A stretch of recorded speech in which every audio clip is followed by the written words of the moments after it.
پاکستان پولیسو په خیبر پښتونخوا کې لسګونه افغان کډوال نیولي دي.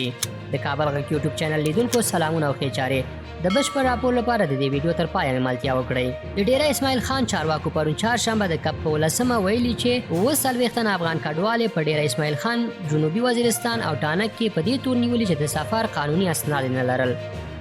د پولیسو یو چارواکي د نوم د نه ښودلو په شرط ځایي رسنیو ته ویلي چې نیولي کسان یې د پېښور محبس ته لیږدولي او وروسته به افغانستان ته واستول شي. ویل شوي چې په نیول شویو کسانو کې ښځینه او ماشومان هم شامل دي.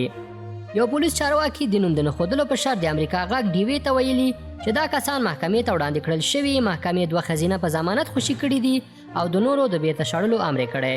ویل کېږي چې دا کسان یې د پېښور زندان ته استولي او له هغه ځای څخه به یې بیرته افغانستان ته لیږي.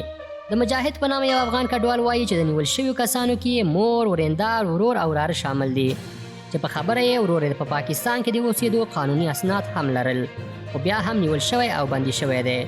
ګرانو لیدونکو له دې چې د ویډیو تر پایه راسره وئ مننه کوم. د نورو تازه او کره خبرونو او معلوماتو لپاره د کابل غږ چینل سبسکرایب او خپل نظریات د همدې ویډیو په کومنټ کې له موږ سره شریک کړئ.